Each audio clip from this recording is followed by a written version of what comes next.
glorious America, my home, sweet home.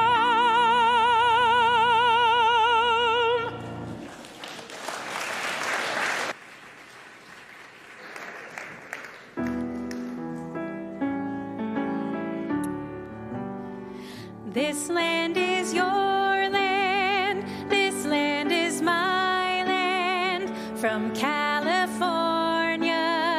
to the New York Island, from the Redwood Forest to the Gulf Stream waters. This land was made for you and me. As I went walking that ribbon of highway, I saw above me that endless skyway. I saw below me that golden valley. This land was made for you and me. This land is your land. This land is my land. From California to the New York Islands, from the Redwood Forest to the Gulf Stream waters. This land was made for you and me. This land was made for you and me.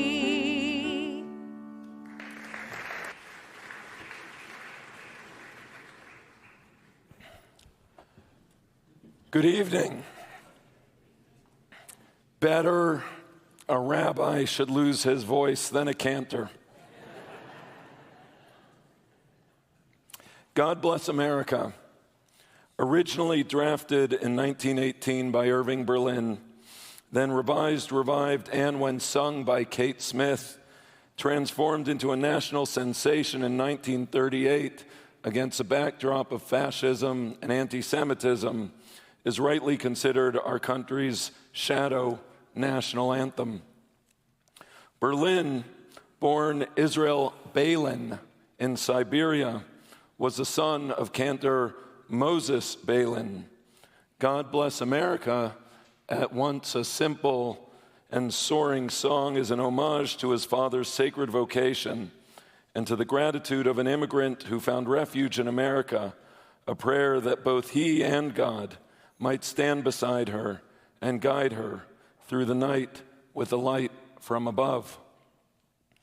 Not everyone, however, was enamored with Berlin's song.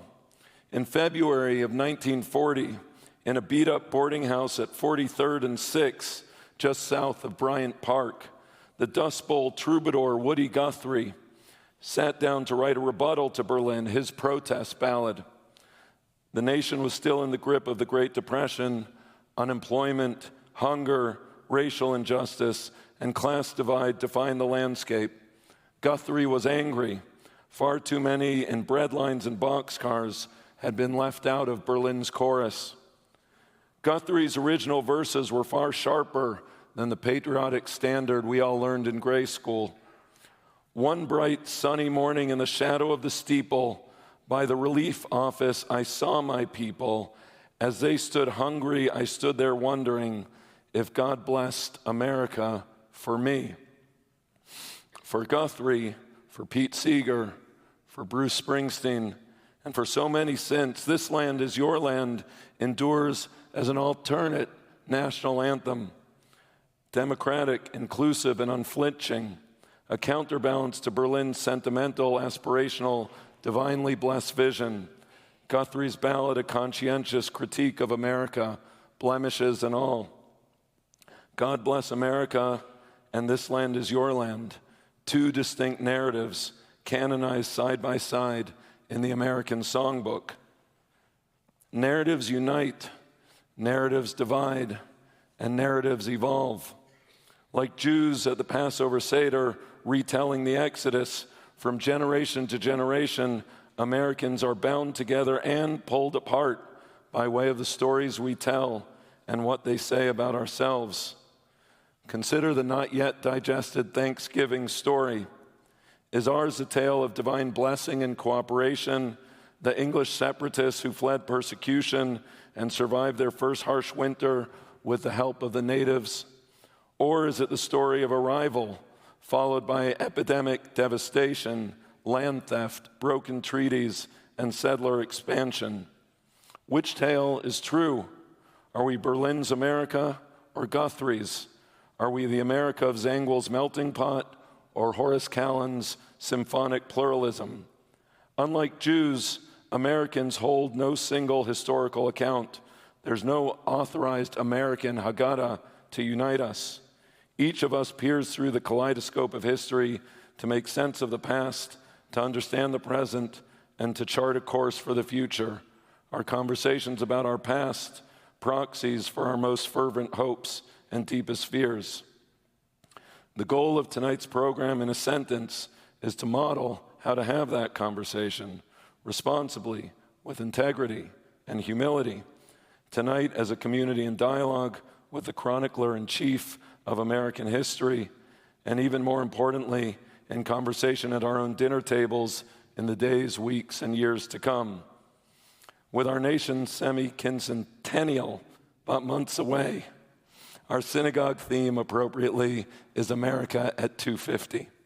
We began on the high holidays with the story of Revolutionary era Jew Jonas Phillips and the legacy of civic engagement and Jewish pride he bestowed upon us. We heard from Richard Haas in conversation with Julian Zelizer on the founding documents and our present-day civic obligations.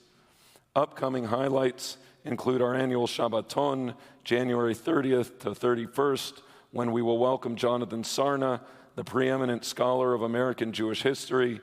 In March, Jeffrey Rosen, CEO of the National Constitution Center. In April, a day trip to Philadelphia to visit the Museum of the American Revolution. And then in June, a Cantor's concert to celebrate the American Jewish musical traditions. Please register for these events. There will be others on the synagogue website. Two other announcements, because I'm a rabbi and I make announcements. This Thursday, December 4th, from 6 to 7, we'll stand in solidarity as proud New Yorkers, Jews and Zionists at Lexington Avenue and 68th Street, never wavering in our support for Israel's right to exist as a Jewish homeland. And with Hanukkah around the corner, on Tuesday, December 16th at 7 p.m., the Cantors will lead us in a Night of Light Hanukkah concert right here in the sanctuary and online. In addition to our programmatic professionals, Rabbi Lori Kaufman, Mara Bernstein, and Julie Schwartz and the team, I want to express my deep appreciation to our lay leaders, Park Avenue Synagogue Officer Erica Friedman, Adult Education Chairs Don Bernstein and Jody Milner, and tonight's co-chairs Don Bernstein, Nancy Lasher, and Ben Happ. Most of all, on behalf of the entire community, I want to express profound gratitude to the Volk family, Diane, Annie, and Ben, for making this evening possible. Tonight inaugurates the annual Stephen R. Volk Lecture, an event that reflects so many of the ideals by which Stephen of blessed memory lived: love of country, love of community, intellectual inquiry and integrity, and the diligence to have actually finished all of Jon Meacham's books. Diane, may Stephen's memory be for a blessing, and I hope tonight's program honors his memory and fulfills your hopes. With the aspiration of making Park Avenue Synagogue the synagogue where national conversations are convened, cultivated, and lived, tonight marks a bold first step towards fulfilling that vision. Our topic is America at 250, and there's no one better than Jon Meacham to frame the subject. Next year's lecture will bring a different theme, and the year after that still another, which is to say, as important as the what of tonight's conversation is the how of how the conversation happens, that in this era of vitriol and toxic divide, we at Park Avenue model a higher and more noble path, a calling, if you will, to the better angels of our nature, a place where we can both affirm faith and interrogate our own certainties, a community in which we can disagree without being disagreeable, a sanctuary that offers the comfort of home, even as it invites the discomfort of engaging with alternative perspectives. In short, a synagogue united in purpose, but never insistent on uniformity of viewpoint. May we leave tonight not only wiser, but strengthened in our bonds of affection and deeply proud of the example we're setting for ourselves and for others to follow. And now to introduce our guests this evening, please welcome Park Avenue Synagogue officer Erica Friedman. Thank you.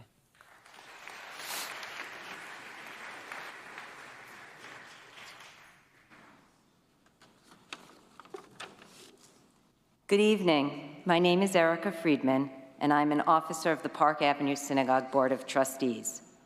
In that role, I have the good fortune and privilege to work closely with our adult engagement team, who work hard to make events like tonight happen.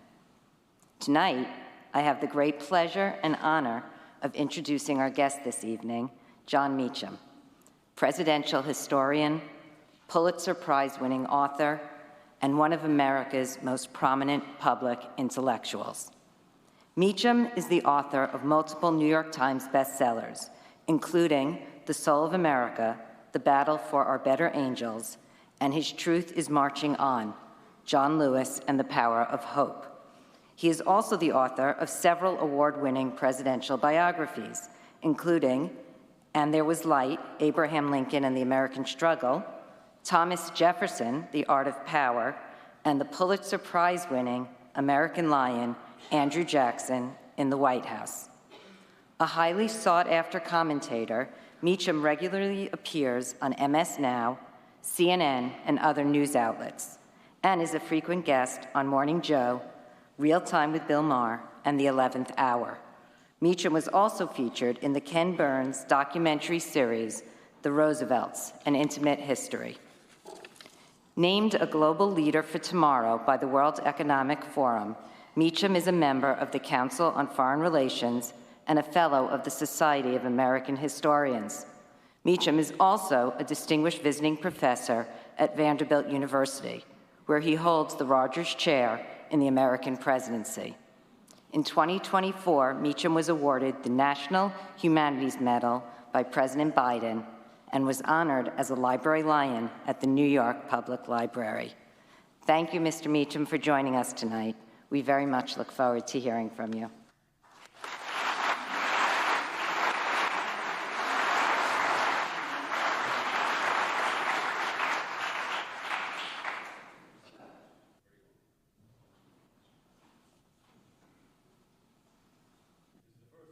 And bar mitzvah you've ever been to. That was lovely, thank you. Do you do eulogies? Because I might need one. Haas won't be that nice.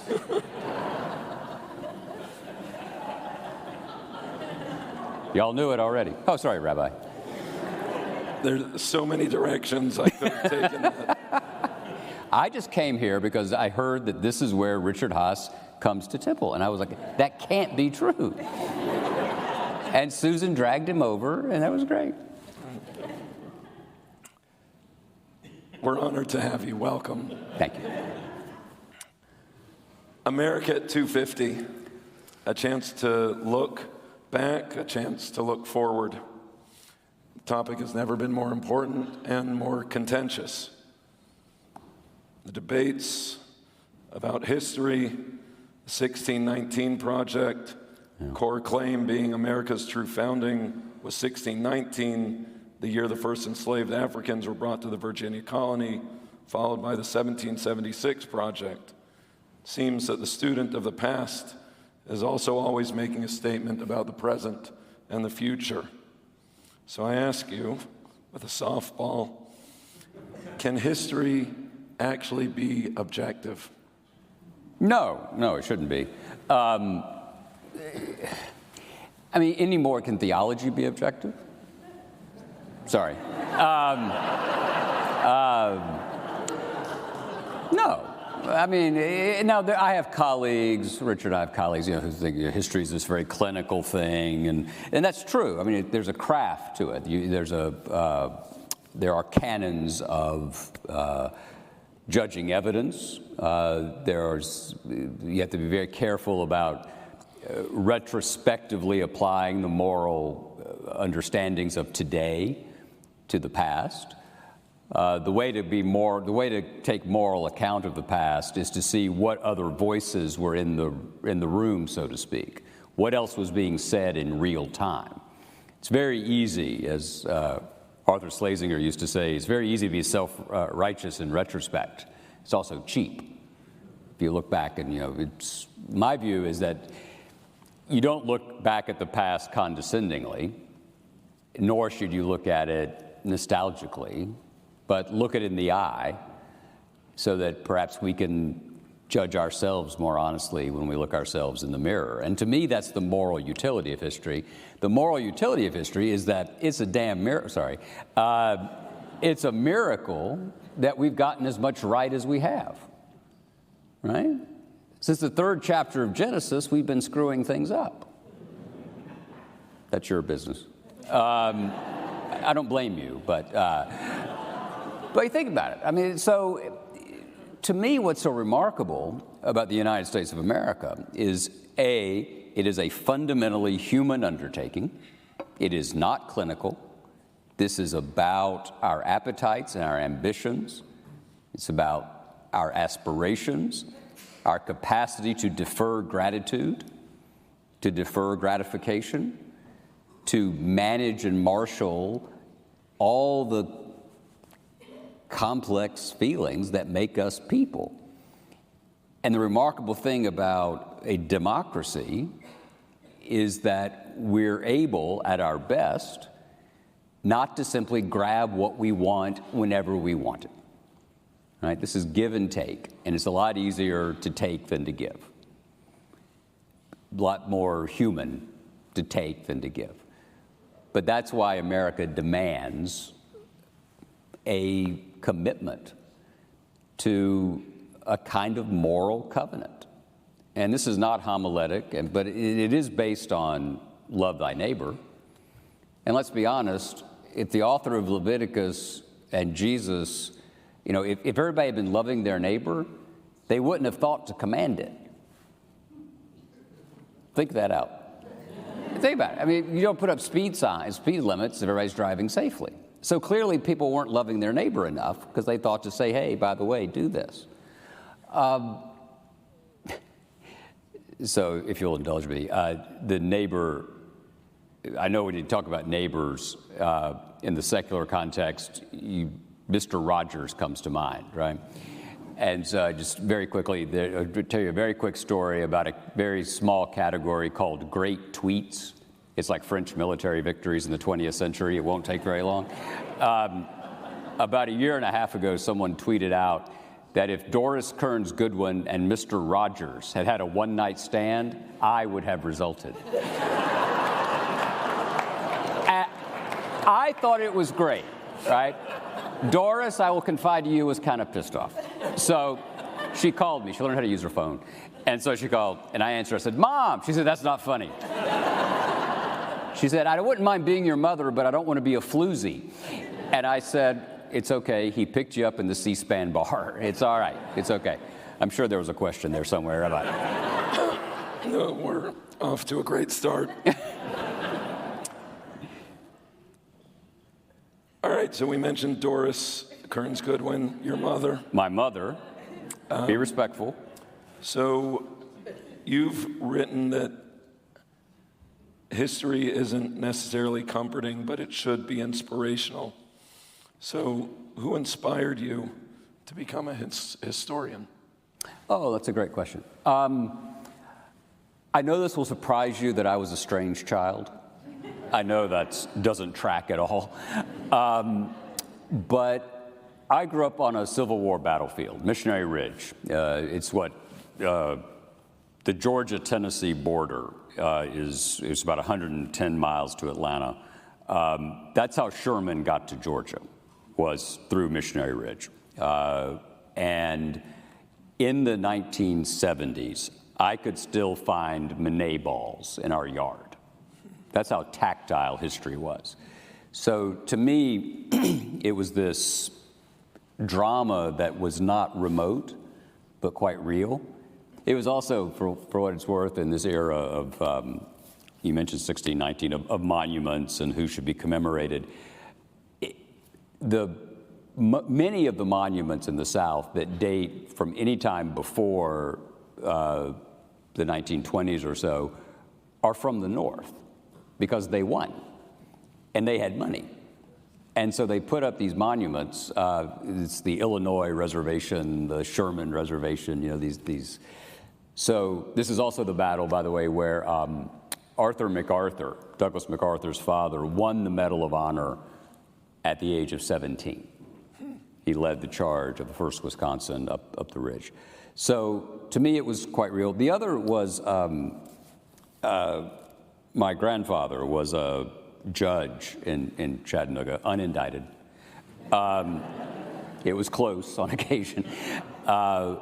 But he had a group that had coffee every month. I don't know how these people governed a city, because they would, the DA would be there, and the mayor would be there, and the police commissioner, and they would have coffee every morning. And I would be taken down to listen. And this is very much remember the days of old, remember the years of many generations, right? This is pure Song of Moses stuff. And so it was fascinating. So I would see these men in the paper or on the news, but to me they were real. They were these guys drinking coffee. And my first journalistic inquiry was when I was 7 years old. We had a police commissioner named Bookie Turner. The grand jury found that it was an occupational descriptor. But I asked my grandfather, why do they call him Bookie? And he said, well, why don't you go ask him? And so I trundled over, and I said, Commissioner Turner, why do they call you Bookie? And he leaned over and he said, son, it's because I love to read. Now, again, the grand jury had a different view of that. So to me, it was just this web of human beings who happened to be in power. And so I think that was it. The other person, as a writer, who was hugely important to me, and I want to continue to preach this message so he keeps being read, is Herman Wouk. Vital, right? The Winds of War, War and Remembrance, Caine Mutiny, Inside Out, Marjorie Morningstar, Youngblood Hawk, those are incredibly important books. If you don't read anything else about World War II, you could read those two novels and be incredibly well educated about it. Thank you. So let's get into it. Reading the news, many people reflect that things have never been this bad, or at least we're not living through normal times. Right. In your book, The Soul of America tracks a variety of fault lines through our nation's history. So are there precedents to our moment, or are we on completely new territory? How is our moment the same? How might it be unprecedented? So for 10 years, and I should say I'm not a partisan, I'm not a Democrat, I'm not a Republican. When I live in Tennessee, so when I say I have conservative friends, that's redundant. I have voted for candidates of both parties. I've only voted in one or two primaries, and that was because I knew the person. So I do try to call them as I see them. I don't believe, by the way, the truth is always in the middle. I don't mean that, but I do. I don't believe either party. For a long time, I did not believe that either party had a monopoly on virtue. And so for 5 years, I believed, and some of Richard and I have colleagues in the media world who disagreed with this, that President Trump was a difference of degree but not of kind, that he represented certain forces that had ebbed and flowed through American life, and that this was the first occasion where they had all coalesced in a certain way to bring someone of that disposition to the pinnacle of power. There had been figures like this in American history, but no one had risen that far. So I was a degree not kind.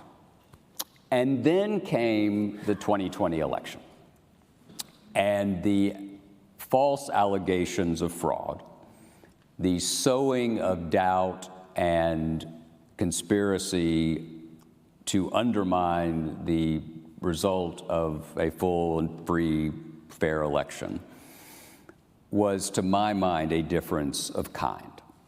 We had moved into a place where someone was attempting to take autocratic steps in a democratic context. And I think we'll be living with this doubt about elections for a long time. I think it's one of the worst things that we're dealing with. It is the thing that is unprecedented, because much closer elections in sulfurous times, no one thought to say just because they didn't like the result, it was false. Adams and Jefferson didn't do it. Burr didn't do it. Stephen Douglas didn't do it. Hubert Humphrey, Richard Nixon in 1960, Hillary Clinton, Al Gore. Nobody did it. And so I think that's a distinction that illuminates a lot of things. It illuminates a pervasive distrust of institutions.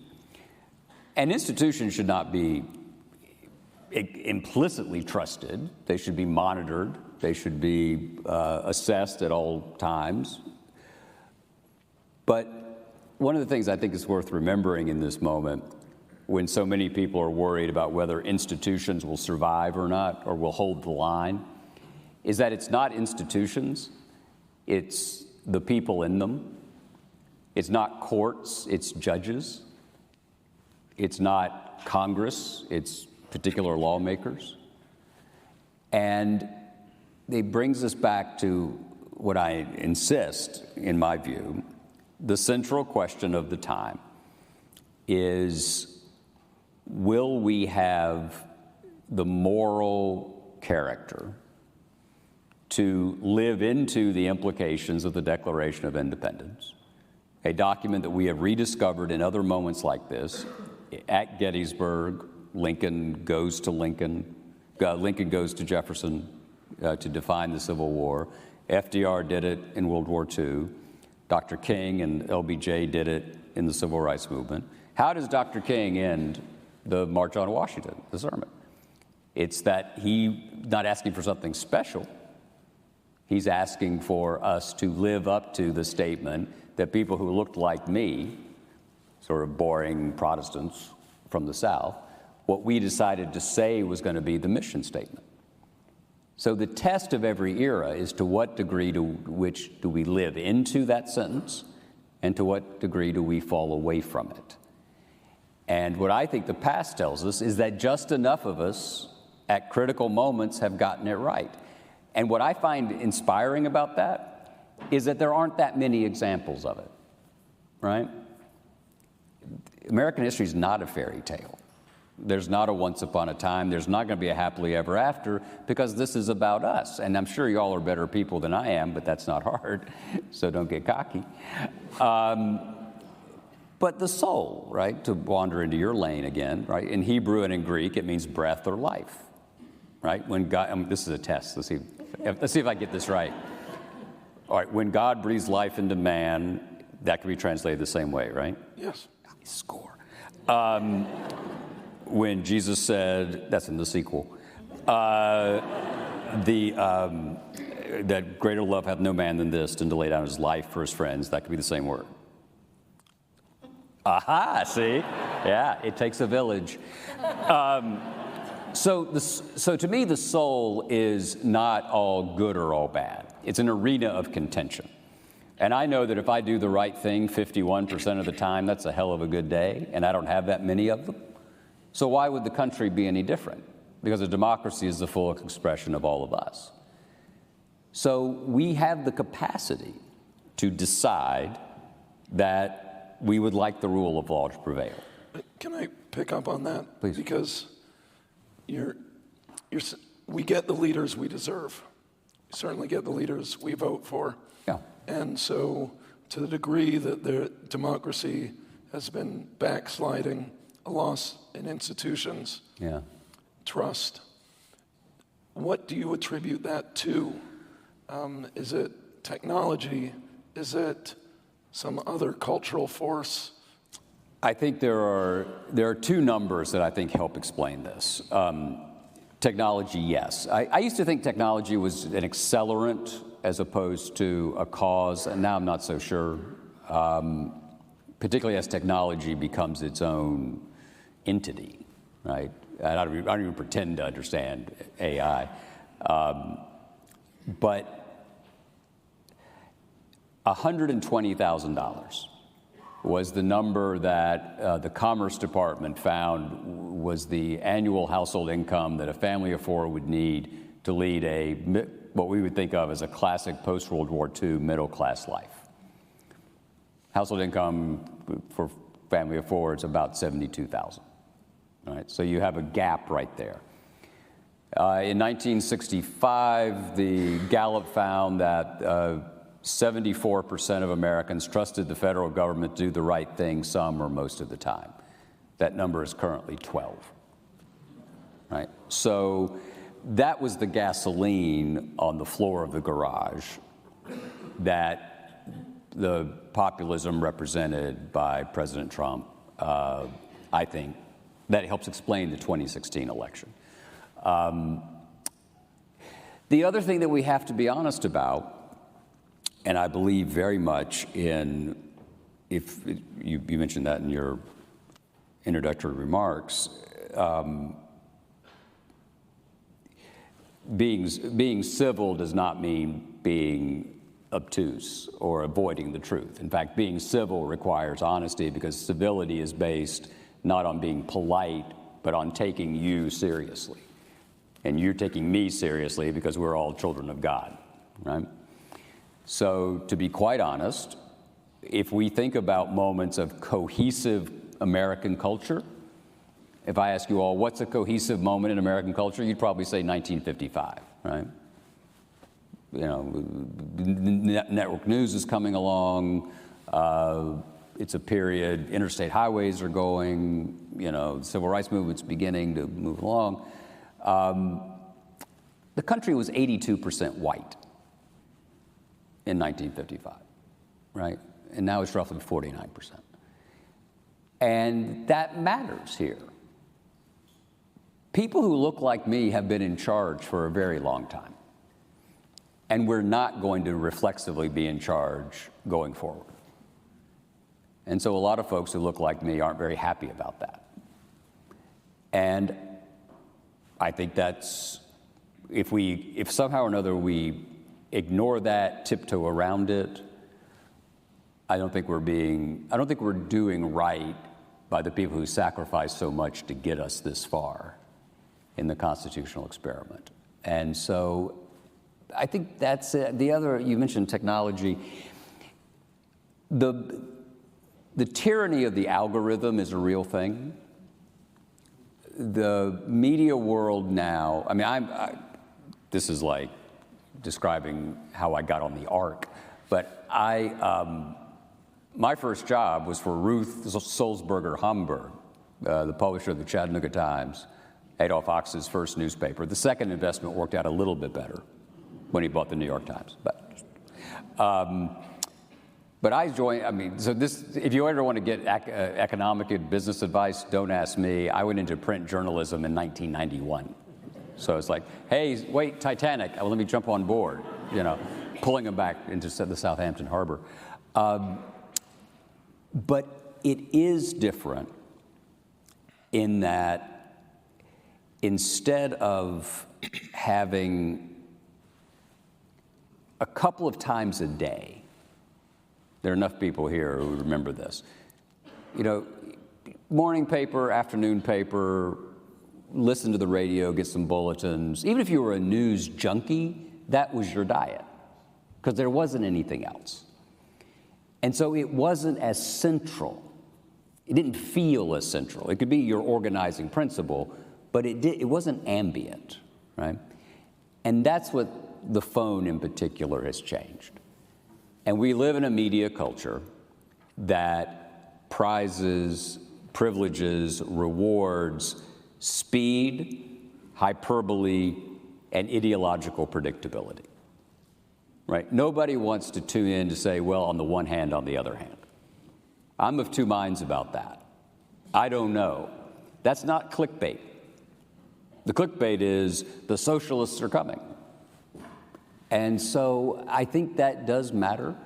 And I think fundamentally, if we don't make it, if the Republic were not, as we understand it, were to fundamentally change into a more illiberal and autocratic way, it will be not least because our political culture shifted, and it's not new in human experience, but it's new in the American experience, shifted from seeing politics as the mediation of differences and instead seeing it as total war, where you are not my opponent, you are my enemy. And yes, I'm told to love my enemy, but I'd really rather not. And I think that's the moral question here. And precedents are good, though. I mean, look, this is a country that, until 1965, we had functional apartheid in my native region. You mentioned 1619 versus 1776. There's a very good case to be made that the United States of America is about 60 years old. Think about it. 1965 was the first time we had a genuine multiracial, multi-ethnic democracy. And so we're very young. So how do we do that? Meaning, I think of Lincoln's second inaugural, that he both had to state and stand firm in his conviction, but he also needed to find and present a path, a language by which the South, that the Union could endure. So if there was hypothetically, I think about it today with the divides. If 70% of the people feel one way and 30% feel another way, that you can stand firm in your conviction, but you can also keep the community together. Well, that's what a republic is supposed to be. I mean, so Lincoln's issue was, Everett Dirksen once said, every American has to get right with Lincoln. You sort of have to deal with him because he represents in many ways the best of us and also some of our darker impulses, right? He was not a racial egalitarian. He was anti-slavery, but that was different. Until 1864, he was for removing black Americans from the country. Until 64, right? You don't read that at the monument. It's not on the coffee mug. But this goes back to what we were talking about history. I can be glib about that, but that was to understand what the actual debates were about slavery and egalitarianism and race and power and identity and citizenship, to understand that it was not a cartoon. This was not some sort of Hollywood version. There were people with complicated, deeply held views, and you cannot just tell people they're wrong. It doesn't work. I refer you to our former president. You can't just say, you've got that wrong. Lyndon Johnson, in his last speech, the last public speech, it was at his library in Austin. It was a conference on civil rights. He was so sick, he was taking nitroglycerin pills there are pictures of him taking them. I'm not sure they worked as well with the Cuddy Sark, but that was Texas medicine. He said, if you want to convince someone, don't just tell them they're wrong. Because you know what? They don't think they're wrong. They think they're right.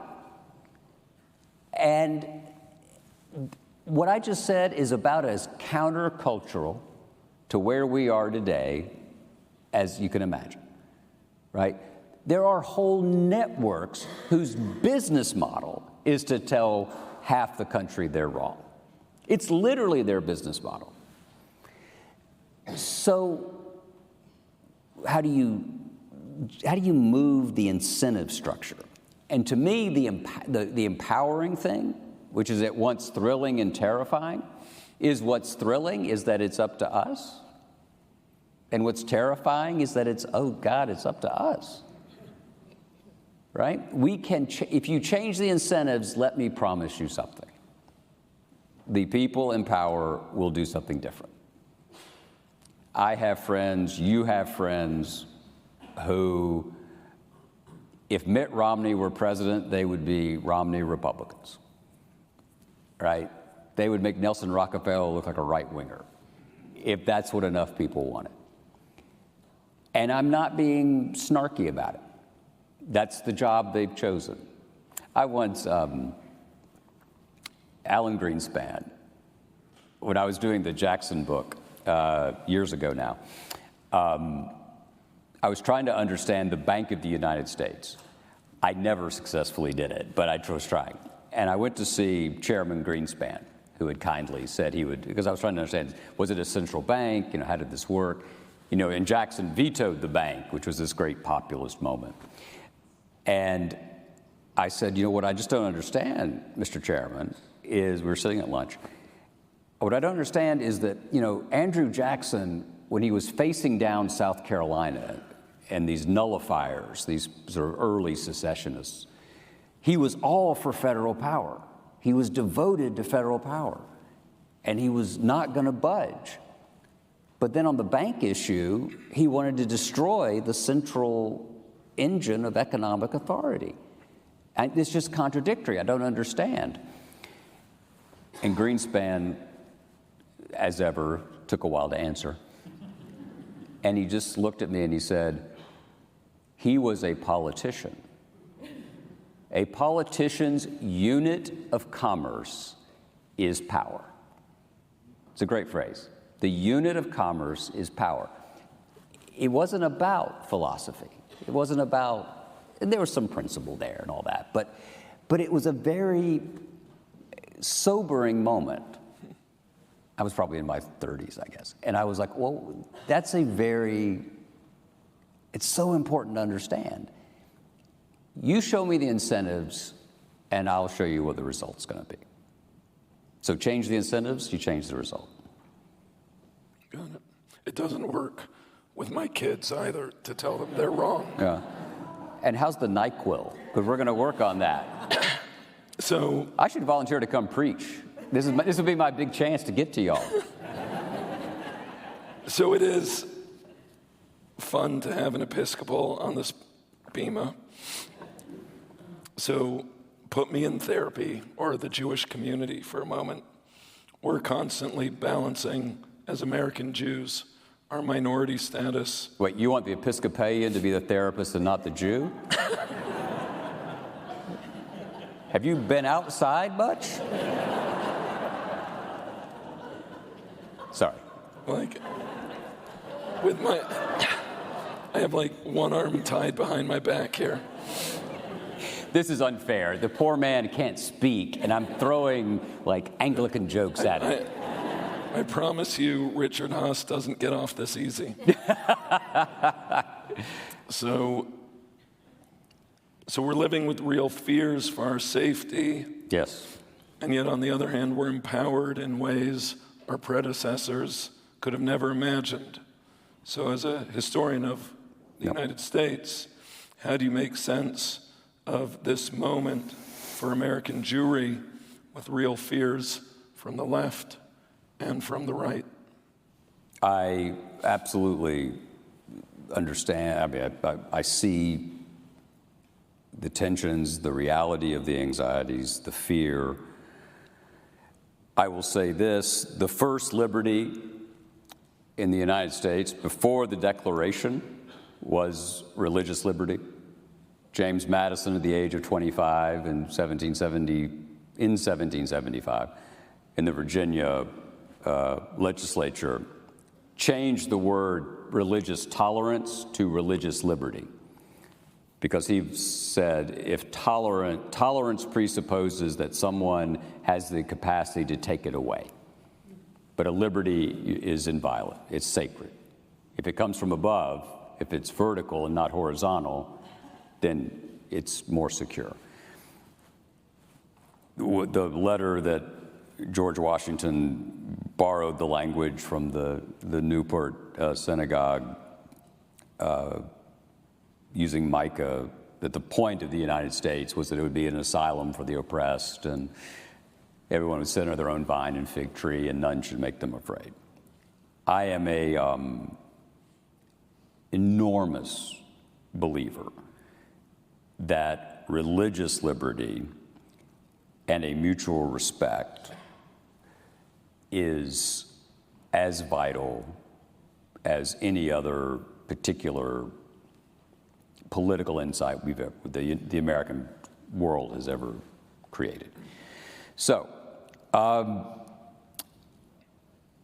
what I don't know is whether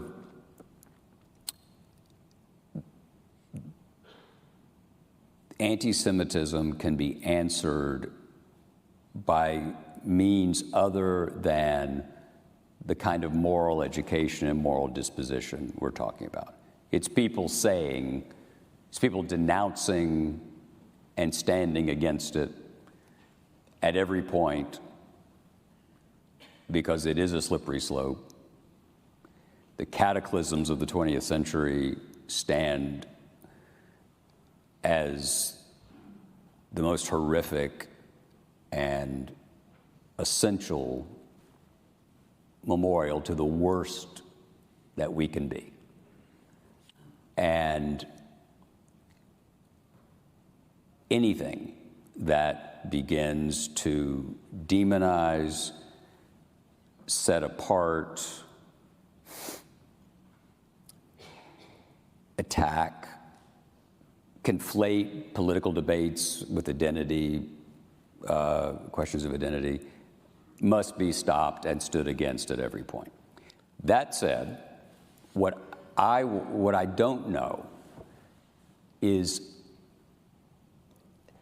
is it possible that the political culture just isn't serious enough to make the distinction between criticizing the actions of a particular government and having any criticism of that government be seen as an attack on the identity and the sanctity of a whole people?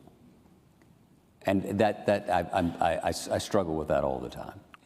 I mean, I have to say, when I read your treatment of Lindbergh framing the war effort as an effort on behalf of the Jews, or Father Coughlin spewing his hatred, right? I can't help but think that the anti-Semitisms are just a mutation of anti-Semitism's past repackaged into this moment of time. Oh, absolutely. It's a yes. So one thing to think about is, I think the most analogous period to where we are today is 100 years ago. So if we'd all been here in 1925, we would have just come through the First World War, the Bolshevik Revolution, immense anti-Semitic and anti-Catholic sentiment, anti-immigrant sentiment in the country. The Ku Klux Klan is refounded. 2 to 6 million Americans joined it. 5 governors were members of the Klan, probably 10 senators, maybe 30 members of the House.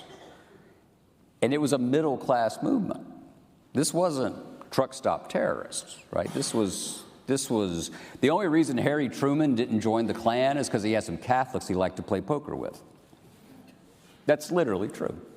Or he would have been a member of the Klan and then couldn't have been president. So when you look at the Klan of the 1920s, it is as virulently anti-Semitic and anti-Catholic as it was anti-Black. And yes, it is a persistent, reprehensible virus that recurs. And I think at our best, it has been put in abeyance, never fully, obviously, but at our best, it's been put in abeyance by people, I think, recognizing that our civil liberties are only as strong as the protections that the most vulnerable among us feel. And if you feel, let me put it this way, if you feel endangered by anti-Semitic feeling, then that is a threat to me. Because it might be you today, but it could be me tomorrow. And that is the covenant. This is what drives me crazy when people treat politics as day trading. It's not about winning the afternoon. It's not. It's human history is utterly defined by the strong becoming the weak and the weak becoming the strong. The point of the United States of America was that the rule of law and a recognition of common decency and dignity would remove us from the state of nature, what Hobbes called the war of all against all. But now we live in that. We're in the forest, and we're all either at each other's throats or worried someone's going to get to our throat. And is this new? No. This is the oldest story. It's biblical. All right. So what do we do? Well, what we do is we try to decide, seems to me, what do we want the world to say of us? What do we want the answer to be when we just remember the days of old, remember the years of many generations? Ask thy fathers, and they will tell thee, their elders, and they will show thee. What do you want to be told or shown from what we did? And what I want it to be is that we strengthened a covenant that has a secular scriptural basis with roots in sacred scripture, which is the Declaration of Independence, which is fundamentally a Jewish, Christian, monotheistic document based on human equality, and that we push that forward. Not that we decided that, a tax rate or who went into a bathroom was somehow worth blowing up a country that managed to project just enough power to go across the English Channel in 1944, or to stand until 1989, 1991, against Soviet totalitarianism. These are big things. Is belief in American exceptionalism a virtue or a vice?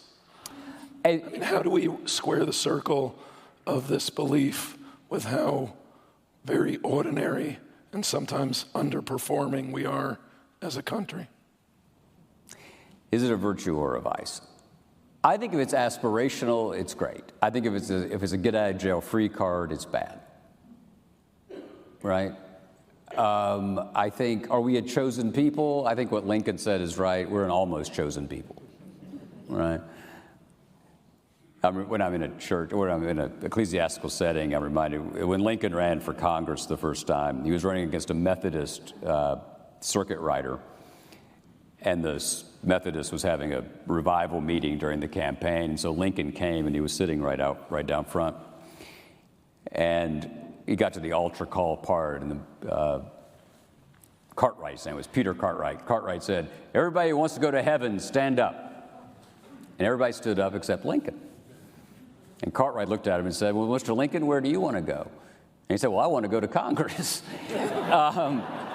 So. All right. We talked about minorities, Jews and otherwise. I want to talk about those at our borders. As a Jewish community, we're particularly sensitive and self-aware of our arrival on U.S. shores and of others, those who see the United States as a sanctuary and those adopting exclusionist approaches. So what does the past tell us about our present and the direction this current moment will take?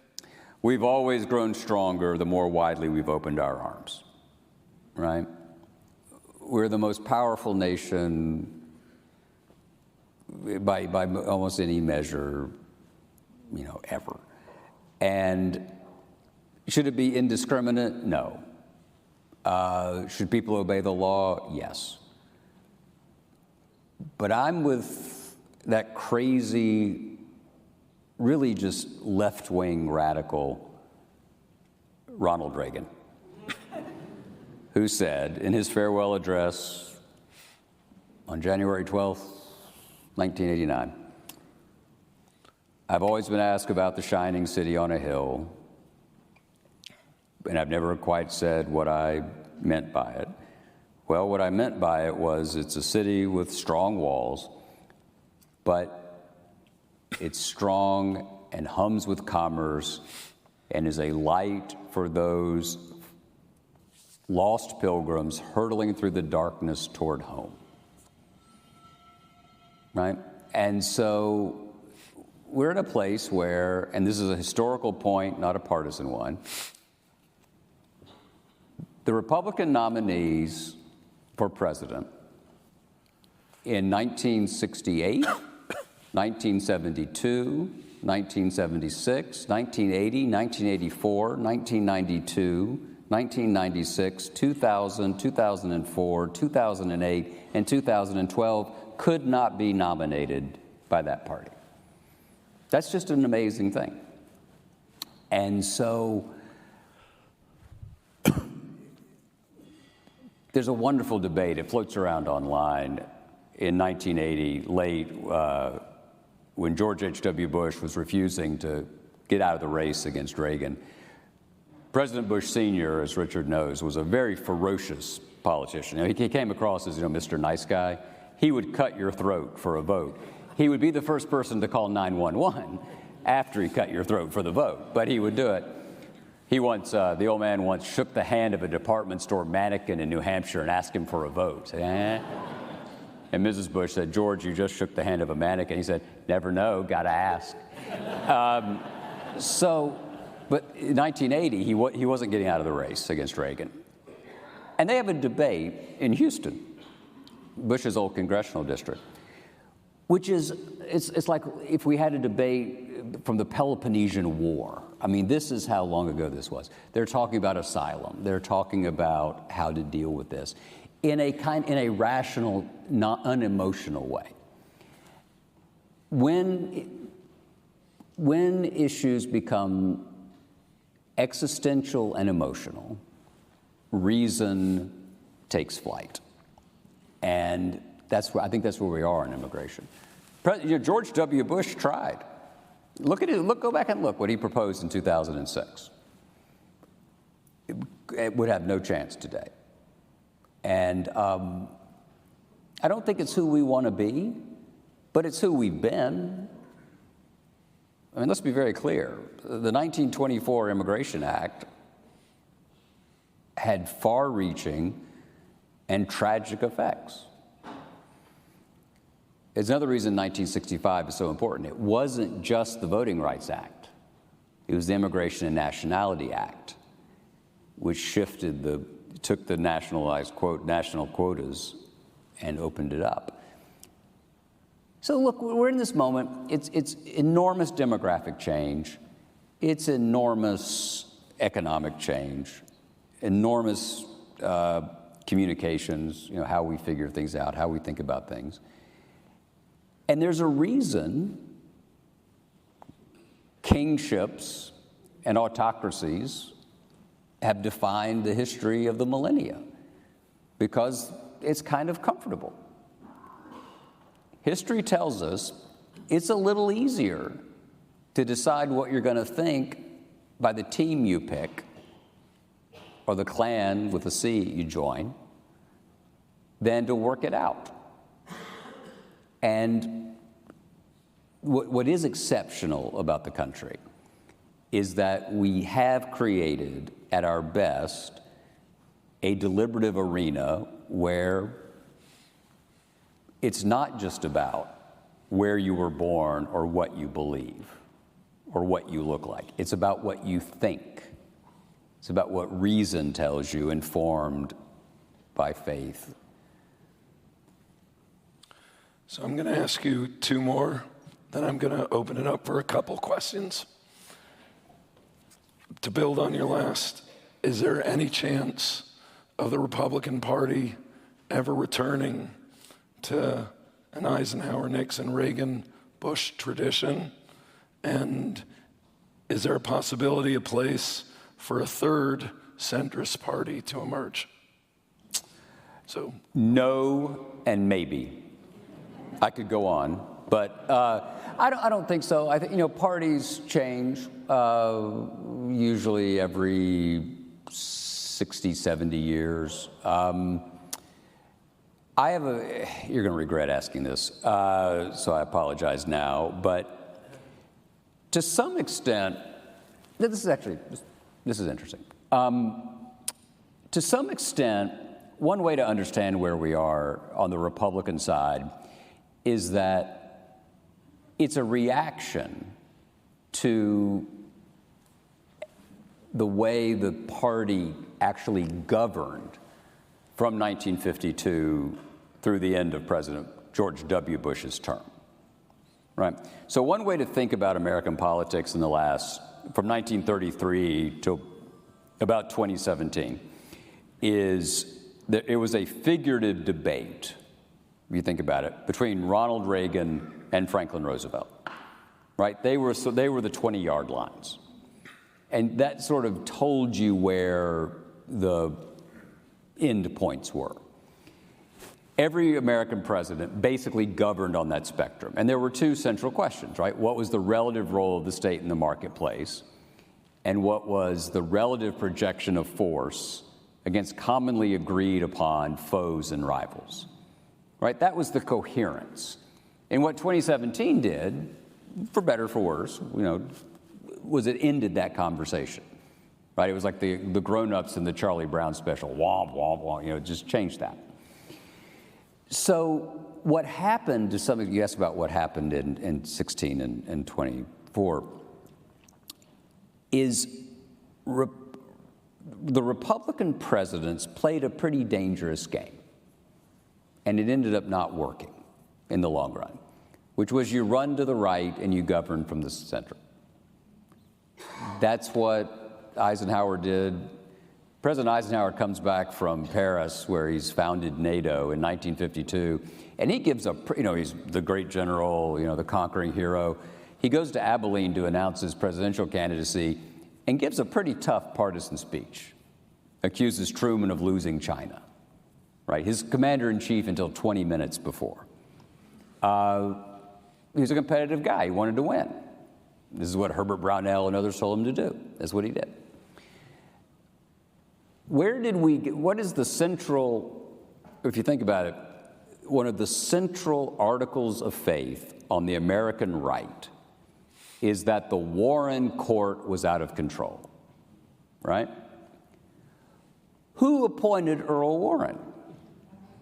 Dwight David Eisenhower, who also appointed in 1956, this is how long ago this was, in 1956, Ike had two appointments. He was worried that was looking too partisan, so he appointed William Brennan from New Jersey because he was a Democrat, because he thought it'd be balanced.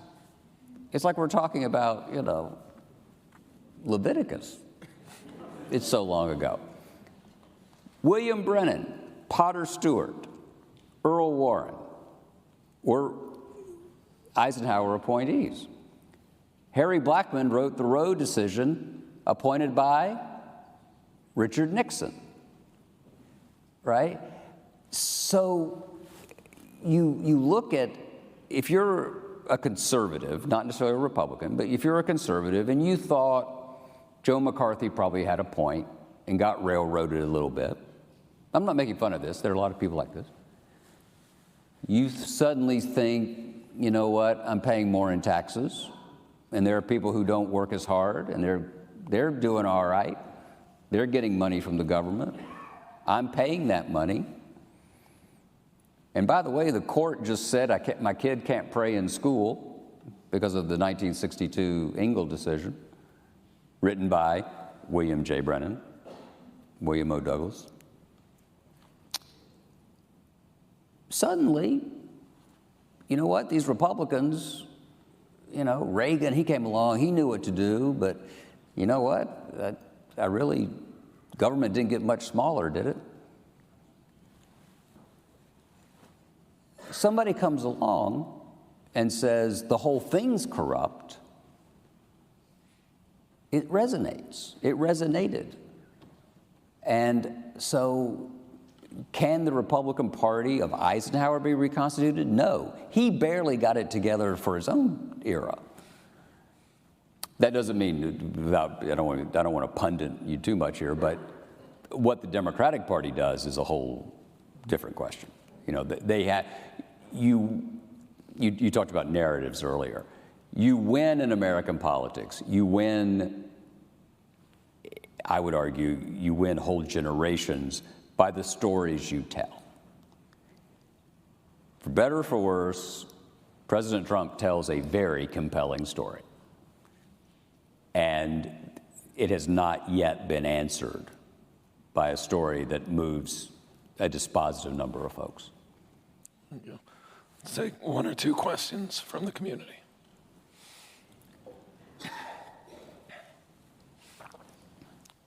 Jimmy, a short statement with a question mark. Thank you for coming tonight. Thank you. You mentioned a very powerful statement that we were all children of God. So why doesn't our leadership, and that resonates very strongly with me, and I'm sure everybody in the room, why doesn't our leadership use words like that? And I'm not talking about Trump, I'm talking about all of our leadership. Why don't they use words like that? What does it matter? I'm a graduate of the Episcopal Academy, by the way. Oh, good. Oh, good. Excellent. So I will say this. I think that there is a lack of comfort on the American political left with theocentric language. I think it's ahistorical because the greatest, when the center left has told successful stories in America, it has been infused with religious language.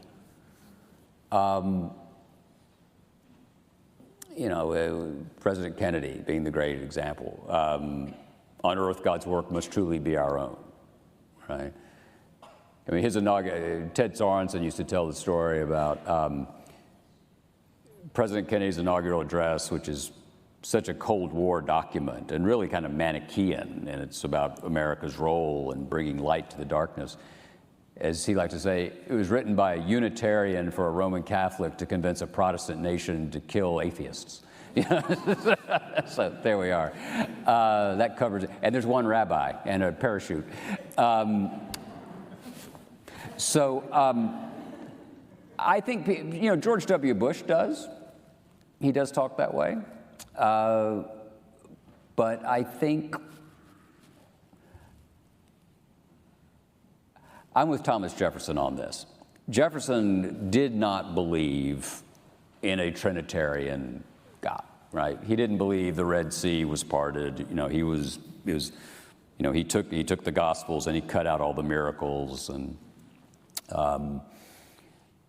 but he always used religious language in state papers, and he was asked why.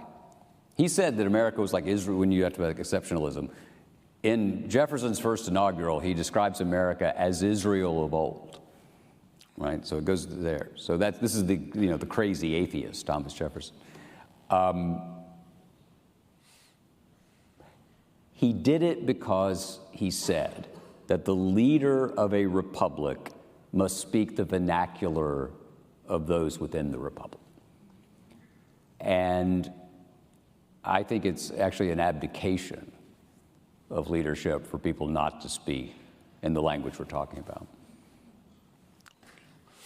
If you could assign one piece of American rhetoric to every high school student across the nation, mandatory reading, what would it be? Well, after your sermons? Yeah. We do that first, right? Wow. You know what? This might surprise you. And I suspect many of you probably haven't encountered it, but I really do recommend it. Go to what George W. Bush used to call the Google machine. It's on the internet. I'm very big. I do impersonations at assisted living facilities with my...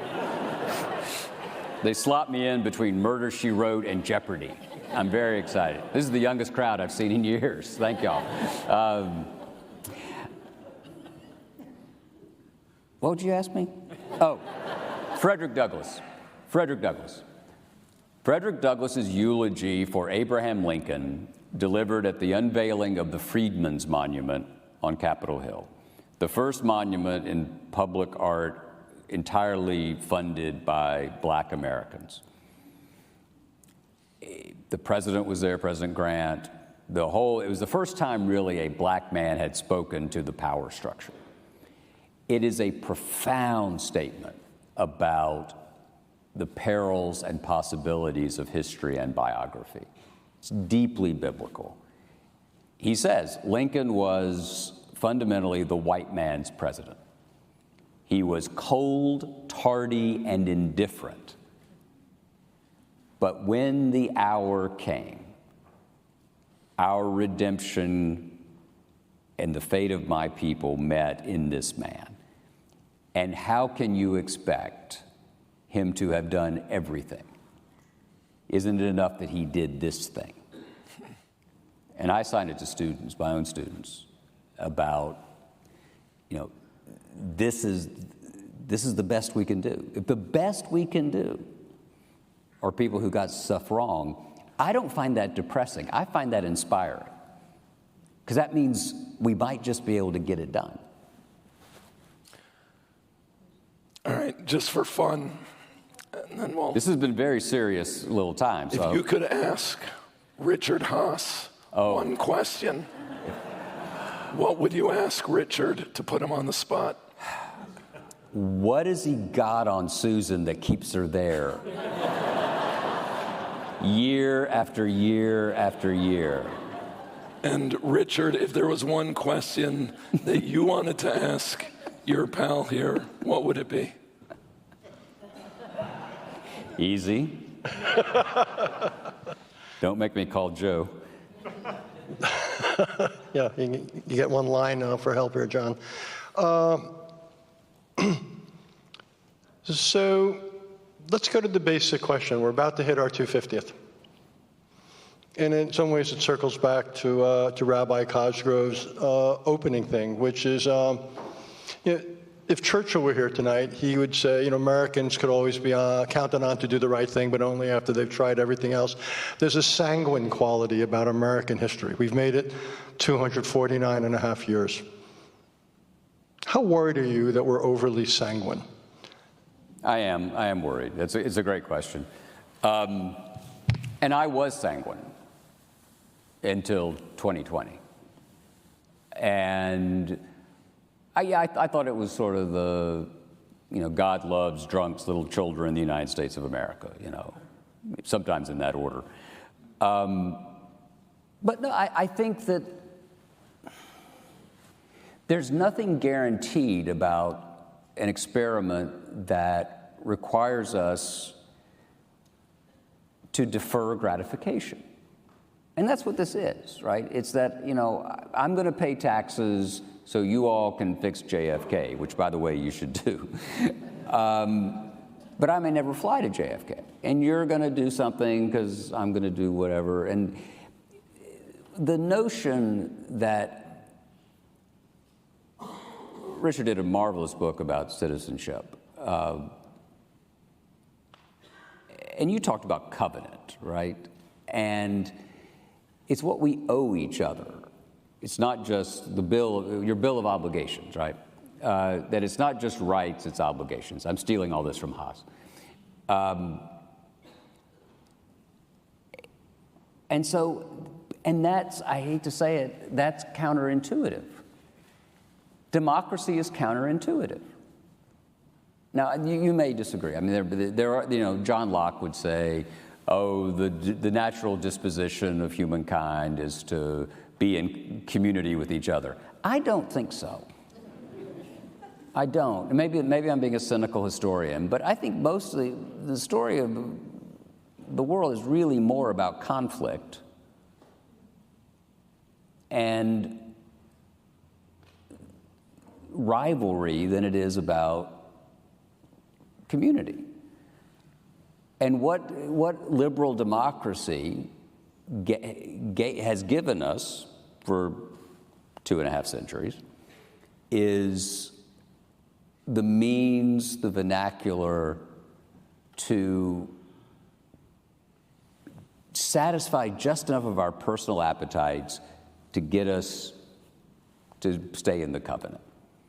The thing that most worries me, and this is a point from Danielle Allen at Harvard, it was the first person I heard say this, is there's a very good case to be made that what James Madison in Federalist 10 writes that there are two kinds of republics in history. Very, very small, where everybody knows each other, so therefore you can resolve differences. And the other is a republic has to be huge. It has to be the size of a continent like this. Why? Because that means the crazies can't find each other. Well, Danielle, we had a meeting in Tennessee and in Knoxville, and she starts talking about this, and I'm like, oh my God. So is it possible that technology, by enabling extremes to come together and possibly form dispositive majorities, has undercut the central insight of Madisonian democracy? That's the thing that worries me the most. Can we ask something about nice? So the Haas, of course, has taken us way down. We're going to... What? Be prescriptive. If that's your analysis, if you could then describe a way to see that history turns out well, what would you want to see more? For those who can't hear, you can't hear my voice either, but a prescriptive step towards ameliorating this concern. And then we're going to ask you something pleasant. So Robert Penn Warren has a great poem about telling a story. So, tell me a story, tell me a story. In this century and moment of madness, tell me a story. Make it a story of great distances and starlight. Make it a story of deep delight.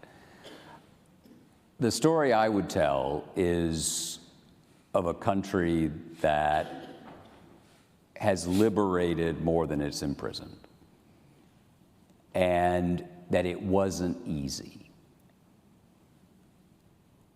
I would do it by case study. I would tell the story of accepting immigrants. I would tell the story of civil rights. I would tell the story of how we became the place that our immigration problem is that people want to come here. And I think that's the story. That's the prescription I would do, is how have we done this before, and how do you want to be remembered? Because that appeals to the ego, right? No politician, I sometimes say this to politicians, is what do you want us to think about when we look at your portrait? And they love that because they can't imagine a world where we're not looking at their portrait. We're going to conclude with the national anthem. One of the sweetest books you wrote was a book about the American Songbook. Right. So can you teach us something about the anthem or anthems? Sure. Well, the rabbi is very kind to mention this book. I did it with my friend and neighbor, Tim McGraw. I was misinformed. I thought it was a project with Faith Hill. And then he showed up. I wanted to quote Henry David Thoreau, and Tim said, why do we have that running back from LSU in the book? But what I was so pleased by, what the rabbi said earlier about Woody Guthrie versus Irving Berlin, is I do think music as well does this, is you can tell the story of the last 40 years or so in American politics by contrasting and comparing Lee Greenwood and Bruce Springsteen, right? Brother, Can You Spare a Dime and Happy Days Are Here Again. God Bless America, This Land Is Your Land, right? There is this perpetual tension. And I think what Francis Scott Key did was, like several other hugely important pieces of music, Mississippi Goddam by Nina Simone, the Battle Hymn of the Republic by Julia Ward Howe, they were written in about 20 minutes. Julia Ward Howe wrote the Battle Hymn of the Republic in one night. Francis Scott Key wrote this in one night. There's something about genuine inspiration that can produce canonical music. Thank you. Thank you so much to Jon Meacham. Please rise.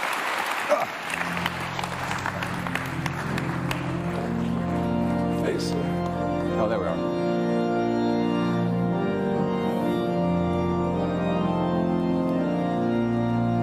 Oh, say, can you see by the dawn's early light what so proudly we hailed at twilight's last gleaming, whose broad stripes and bright stars through the perilous fight o'er the ramparts we watched were so gallantly streaming, and the rockets ringing,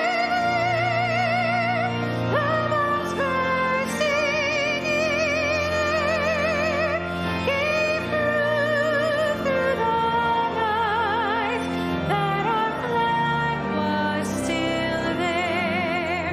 Oh, say does that star-spangled banner yet wave o'er the land of the free and the home of the brave.